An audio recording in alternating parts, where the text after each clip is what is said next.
Bueno, la Iglesia del Señor a lo largo de estos 2000 años ha pasado por diferentes épocas y diferentes circunstancias, y en todas ellas, aunque hayan sido muchas situaciones adversas para la Iglesia, pues en todas ellas la Iglesia ha salido avante.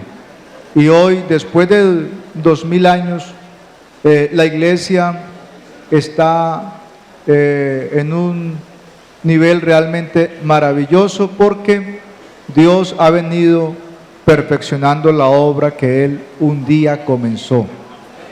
Así que la Iglesia ha sido sostenida por la gracia del Señor en todos estos años, no importando las situaciones, repito, que ha tenido que sortear, que muchas de ellas han sido muy adversas, muy difíciles, y se ha cumplido la palabra del Señor cuando Jesús dijo en esa primera ocasión cuando habló de la Iglesia en Mateo 16: las puertas del Hades no se sostendrán frente a la Iglesia, las puertas del Hades no prevalecerán contra la Iglesia del Señor. Y este movimiento del ecumenismo, pues es una de esas tantas cosas que la Iglesia tiene que enfrentar, y que con toda seguridad la Iglesia va a salir victoriosa, va a seguir adelante, porque no podemos nosotros dudar o desconfiar de la promesa del Señor que está en pie, que Él ha prometido estar todos los días con nosotros hasta el fin del mundo. Amén. Así que vamos a mirar primero un poco sobre el ecumenismo. Tal vez para algunos es algo desconocido, otros sí están muy enterados de qué se trata, y veo que hay un interés en los organizadores del Congreso porque la Iglesia esté al tanto de estas cosas, y tengamos también entonces en la palabra del Señor el recurso que nos haga permanecer realmente firmes como debemos hacerlo. Entonces, cuando hablamos del ecumenismo, estamos hablando de un movimiento que lidera especialmente la Iglesia Católica, que busca la reunificación de todas las iglesias cristianas. La palabra ecuménico viene de un término griego que se pronuncia igual, ecumenos, y quiere decir lugares habitados por la humanidad. Ese es el sentido literal de la palabra ecuménico, lugar habitado por la humanidad. Pero actualmente ecumenismo significa el movimiento, el propósito que hay de que todas las iglesias, especialmente cristianas, se reunifiquen o se unan. Este movimiento, que está encabezado por la Iglesia Católica, tiene ya muchos años. Hace más de un siglo se empezó a gestar este movimiento, y digo que lo lidera especialmente la Iglesia Católica porque no es la única, por eso no decimos que únicamente. El movimiento ecuménico también ha sido patrocinado por iglesias protestantes o iglesias evangélicas, iglesias cristianas. Desde finales del siglo XVIII ya se empezó a gestar precisamente en Europa, en Inglaterra, se empezó a gestar este movimiento, este propósito, digamos, empezó a madurar de algún día llegar a tener una sola iglesia, de que en el mundo haya una sola religión, según ellos, que haya una sola iglesia. Y La Iglesia Católica está trabajando sobre eso, pero ellos lo están haciendo especialmente con las iglesias que han salido de ella, del seno de la Iglesia Católica. La Iglesia Católica, los católicos creen que todos los grupos evangélicos, como nos llaman los grupos protestantes, hemos salido de ellos. Eso es lo que ellos creen. Y eso es lo que mucha gente cree, que nosotros salimos de allá, que somos hermanos separados. Pero realmente nosotros muy bien sabemos, por la historia y por la experiencia personal, pues que no es así. Pero sí hay algunas iglesias que han salido de la Iglesia Católica, lo que se conoce como los cismas que ha tenido la Iglesia Católica, las rupturas que ha tenido en el seno de ella, y las tres grandes religiones que han salido de la Iglesia Católica, que es con las que ella está trabajando especialmente para lograr la reunificación, es la Iglesia Anglicana, la Iglesia Ortodoxa de Oriente, las iglesias luteranas, con sede especialmente en Alemania. Entonces, las iglesias anglicanas, las ortodoxas, las iglesias nestorianas, como se les llama también, salieron de allá hace muchos años. Cuando se habla, por ejemplo, de las iglesias ortodoxas de Oriente, de la otra parte del mundo, nos estamos remontando al siglo X, aproximadamente por el año 1054. Entonces hubo una división al seno de la iglesia, en el seno de la Iglesia Católica. Los ortodoxos tuvieron una interpretación diferente de algunos dogmas de la Iglesia Católica y decidieron formar toldo aparte. Una de las cosas que llevó a la ruptura de la Iglesia Católica, bueno, les aclaro, los ortodoxos de Oriente, que tal vez usted ha visto alguna vez esos patriarcas que son los líderes de ellos tienen su propio papa. El patriarca, los patriarcas que ellos tienen, los habrá visto que ellos usan chivera, unos turbantes muy grandes, unas vestiduras negras. Esa iglesia también dice que la que se dividió fue la Iglesia Católica. O sea, ellos dicen que la Iglesia Católica Romana salió de ellos, de la Iglesia Católica Ortodoxa de Oriente. La Católica Romana dice al contrario, que los que salieron fueron los otros.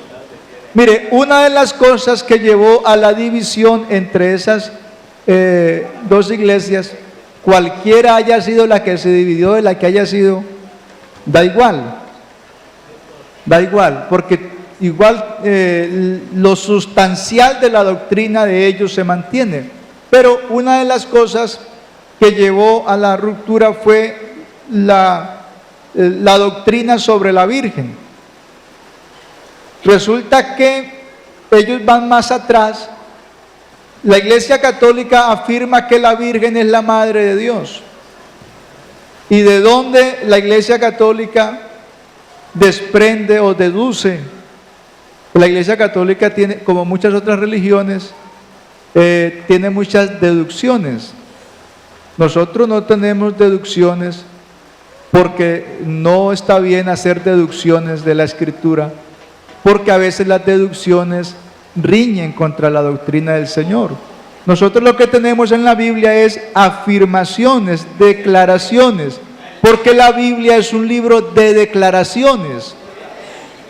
Amén. No hay que hacer tanto deducciones, sino simplemente creer lo que está escrito en la palabra del Señor.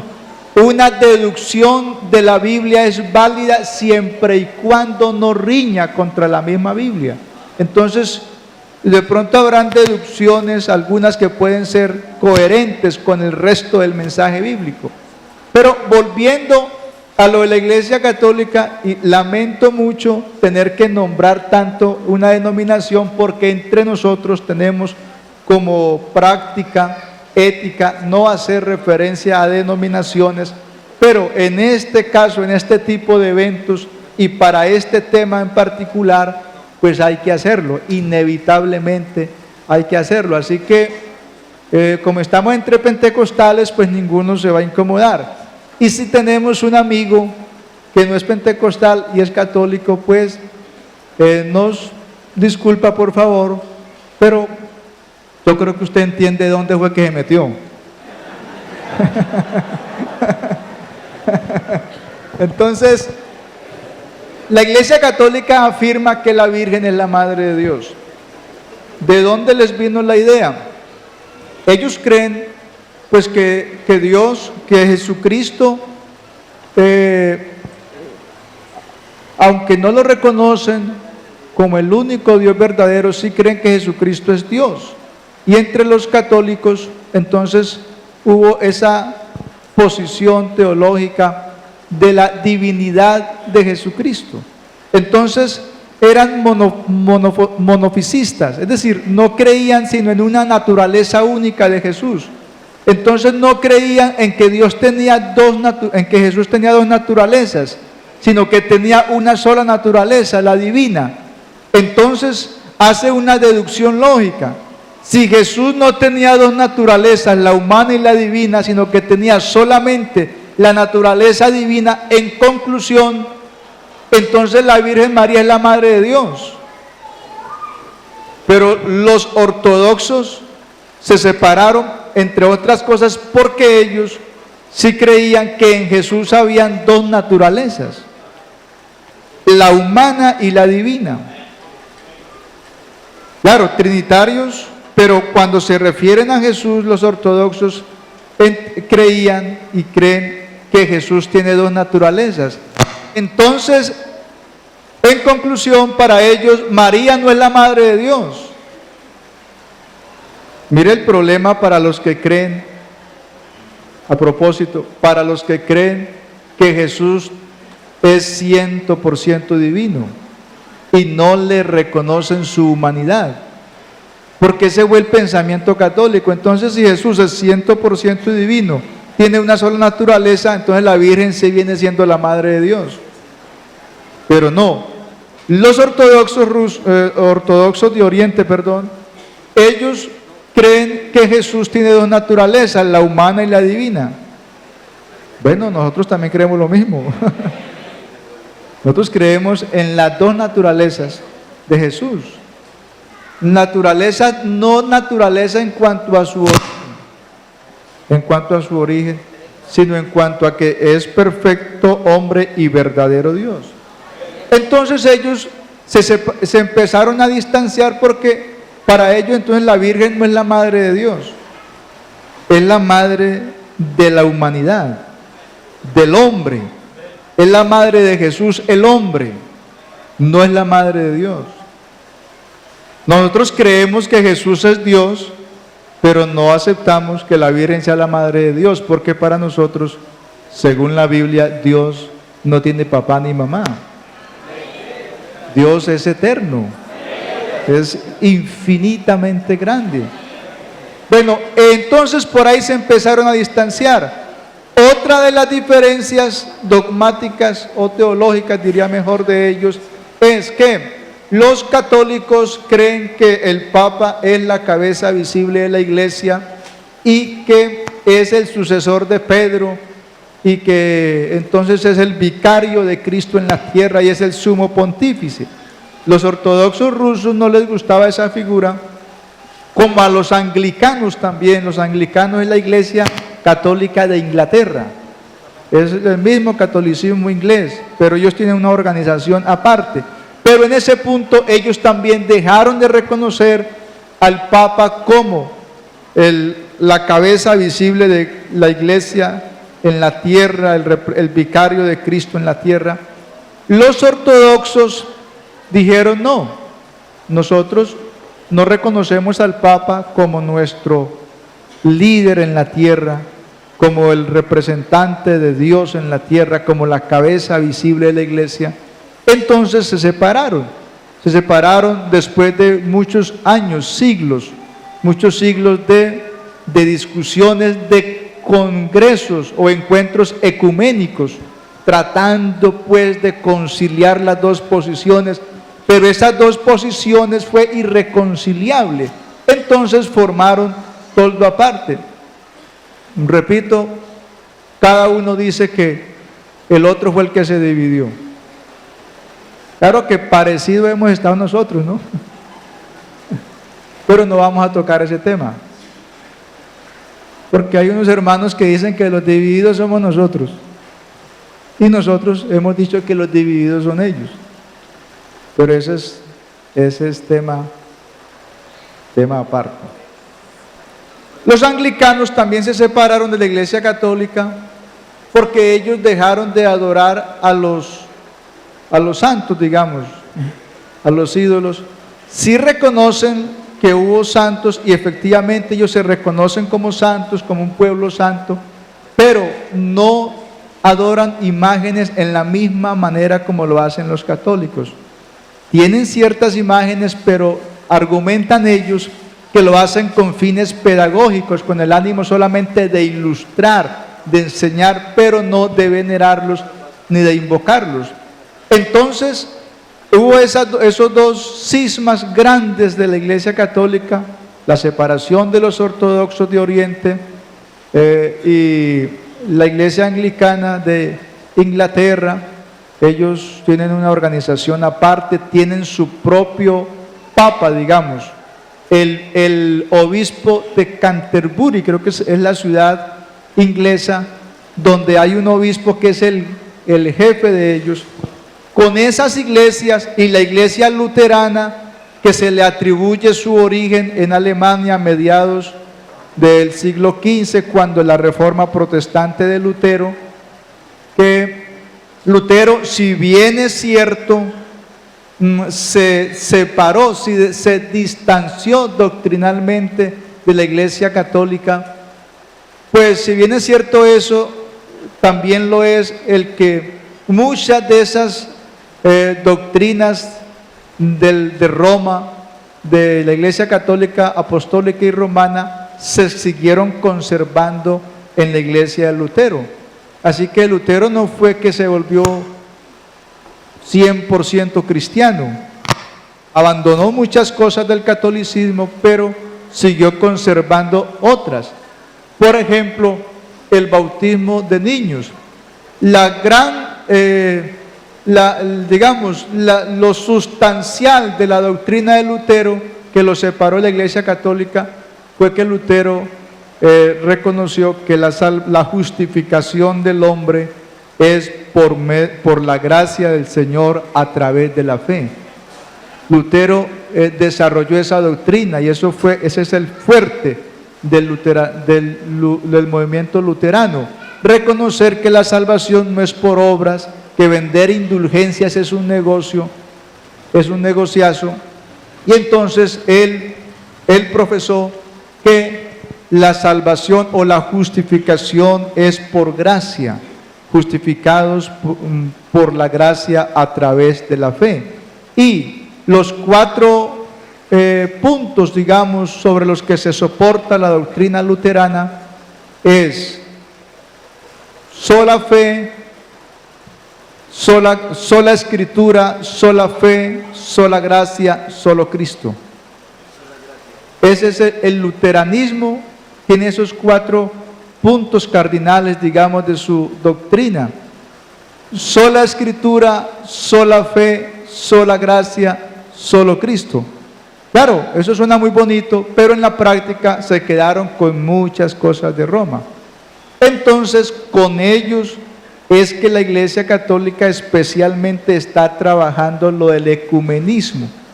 Ahí han ido otros de movimientos protestantes, pero cuando uno lee los documentos del ecumenismo católico, especialmente el documento que se sacó en el Concilio Vaticano II, celebrado por el año 1958 al 64, pues el propósito de ellos es reunificarse con esas iglesias que salieron de ella. Los calvinistas, el punto central del calvinismo es que los calvinistas de Juan Calvino, que también fue un reformador francés, creo que del año 1600 y algo más. Juan Calvino, lo sustancial de su doctrina es lo de la predestinación. ¿Cómo? Lo de la predestinación. Entonces Juan Calvino, que fue un reformador importante, lo sustancial de su doctrina es lo de la predestinación, es decir, que ya el que va a ser salvo es salvo y no media ahí la voluntad humana en lo absoluto, no media la respuesta del hombre. Es decir, que ya todos los seres humanos nacimos planillados, unos para el cielo y otros para el infierno. Esa es la doctrina de la predestinación de Juan Calvino, que fue otro reformador, que formó otro movimiento. Con ellos también la Iglesia Católica está trabajando, porque efectivamente esos movimientos, los anglicanos, los ortodoxos de Oriente, del cual se desprenden una gran cantidad de ramas, ahí en la memoria de pronto hay algunos daticos sobre eso. Los luteranos, los calvinistas, especialmente estos cuatro grupos, sí efectivamente han salido del seno de la Iglesia Católica. ¿Qué pretende la Iglesia Católica con los otros grupos? Con ellos hacer un ecumenismo, pero ellos dicen que con los otros grupos protestantes lo que se busca es hacer un trabajo misionero. Uno lee el decreto del Concilio Vaticano II, por cierto, usted usted va a tener un rato para reírse, para divertirse, porque ellos argumentan que lo que hay que hacer con nosotros es un trabajo misionero. Es un trabajo misionero.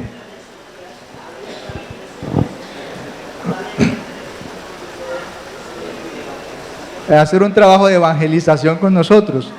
Bueno, los pájaros tirándole a las escopetas. Pero hay algunos grupos protestantes que sí están cayendo, digamos, en la trampa y están yendo tras ese movimiento ecuménico con la aspiración de que algún día haya una sola iglesia. Pero por otro lado, digamos que paralelo al movimiento católico, al ecumenismo católico, hay un ecumenismo protestante, que ese resulta más peligroso. En ese es más fácil de caer que en el ecumenismo católico. Porque nosotros tenemos, hermanos, animadversión justificada por todo lo que venga de Roma. Y todo lo que venga de Roma, hermanos, vea, póngale la lupa. Póngale la lupa. Por eso ese cuento de, ahora el hermano Álvaro estaba tocando eso, de las raíces católicas, de que no se puede planificar la familia, eso es católico, eso es romano. Y todo lo que venga de Roma, usted no se lo... ¿Cómo? Bueno, entero. No, póngale cuidado. Póngale cuidado a todo lo que provenga de allá. Porque el catolicismo es, el cristianismo del catolicismo realmente no es sino un maquillaje, porque el catolicismo es paganismo. Toda la cultura griega, toda la cultura babilónica, toda la cultura primeramente babilónica, persa, meda, griega, hasta llegar al Imperio Romano, toda esa idolatría de esas culturas está en la Iglesia Católica. Que la han maquillado de cristianismo, eso es solo fachada. Vean lo importante de tener amigos. Por aquí en el Caquetá. Dios lo bendiga. Bueno, era para mí, ¿cierto?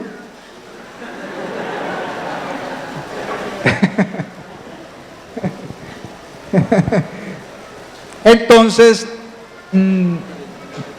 nosotros difícilmente vamos a caer en el cuento del ecumenismo católico, liderado por el catolicismo, pero sí es muy peligroso el ecumenismo protestante, que es paralelo al ecumenismo católico. Entonces hay iglesias protestantes que están, algunos caminando al ecumenismo católico. Por si no lo saben, Marco Duvid fue a un encuentro ecuménico católico en la Argentina hace pocos años. Benijín. Hasta Luis Palau ha defendido el ecumenismo católico. Marco Duvid fue a un encuentro ecuménico católico en la Argentina hace pocos años y dijo: bueno, pues yo he caminado muchos años por esta senda del evangelio, ahora voy a caminar por esta nueva senda del ecumenismo, a ver cómo me va. Pero decía que el ecumenismo más peligroso es el ecumenismo protestante, porque entonces está liderado por iglesias evangélicas, iglesias protestantes, que están buscando que nos reunifiquemos, que conciliemos nuestras diferencias doctrinales y nuestras prácticas cristianas y nuestra fe, que la conciliemos, que logremos armonizar nuestra fe y formar una sola iglesia.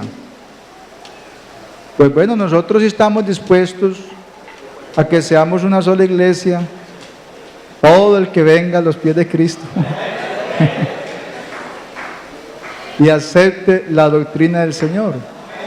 Vean, Jesucristo no vino al mundo a reconciliar las religiones. No, que quede claro. Jesucristo no vino al mundo a reconciliar las religiones. Jesucristo vino al mundo a reconciliar al hombre con Dios y a reconciliar los hombres entre sí, porque de dos pueblos, judíos y gentiles, Dios hizo uno solo, derribando la pared intermedia de separación y formando un solo y nuevo hombre mediante la cruz, haciendo la paz. Amén. Entonces lo que Jesucristo vino a reconciliar fue al hombre con Dios y a reconciliarnos a los hombres entre nosotros a través del Evangelio. El mejor tratado de paz y de reconciliación es el Evangelio. Es lo que verdaderamente reconcilia a los hombres. Yo conocí el caso, hermanos, una cosa admirable lo que hace el Evangelio. Les voy a contar, aunque no hace parte tanto del tema. Pero mire lo que hace el Evangelio, cómo reconcilia a los hombres. En un lugar del departamento del Tolima, de una congregación de la provincia, habían dos familias creyentes.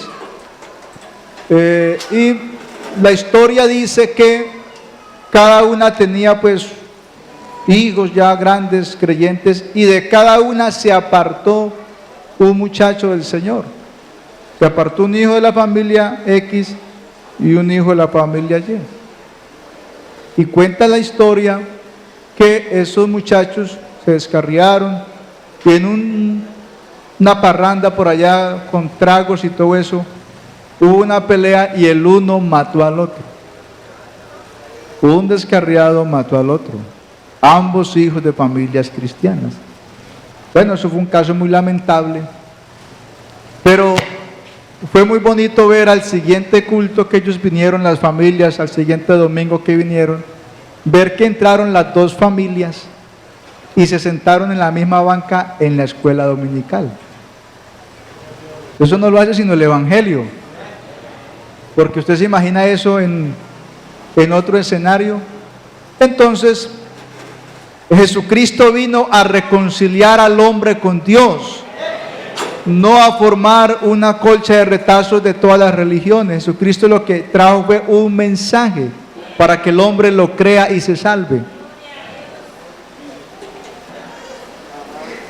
Sin embargo, yo lo voy a responder, y gracias a Dios que ahí está la camarita, que no me gusta, pero ahí están grabando.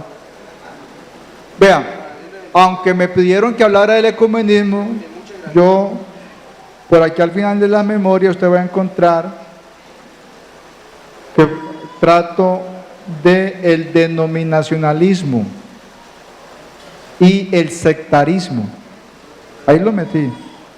¿Por qué? Porque si nosotros no vamos con el ecumenismo, tampoco podemos ir al otro extremo, del denominacionalismo, de predicar el denominacionalismo. Porque hay gente que le hace más propaganda a la organización que al evangelio. Y el Señor nos mandó a predicar denominaciones. No, nos mandó a predicar el evangelio. Ir por todo el mundo y predicar el evangelio a toda criatura. El que creyere y fuere bautizado será salvo, mas el que no creyere será condenado. Y en ninguna parte de la Biblia está que el que está en tal denominación es salvo. Lo que la Biblia dice es que si alguno está en Cristo. Y la Biblia dice en Corintios, 2 Corintios 5:17, ese texto, de modo que si alguno está en Cristo, nueva criatura es, las cosas viejas pasaron, he aquí todas son hechas nuevas. Romanos capítulo 1 dice, Pablo, siervo de Jesucristo, llamado a ser apóstol, apartado para el evangelio de Dios, que él había prometido antes por los profetas en las santas escrituras, acerca de su Hijo nuestro Señor Jesucristo, que era del linaje de David, según la carne, que fue declarado Hijo de Dios con poder por la resurrección de entre los muertos, entre los cuales y por quien recibimos la gracia y el apostolado para la obediencia a la fe, entre los cuales estáis también vosotros llamados a ser de Jesucristo. Vean, lo que Dios más ama en este mundo es la iglesia. ¿Por quién murió Cristo? Cristo amó la iglesia y se entregó por ella, por la iglesia. Y la iglesia es la niña de los ojos de Él. La iglesia. Entonces yo no puedo referirme descomedidamente a una persona que si tiene la misma doctrina y es verdaderamente un cristiano, es parte de la iglesia del Señor, yo no puedo referirme descomedidamente y descalificarlo, porque me puedo estar metiendo con la iglesia del Señor.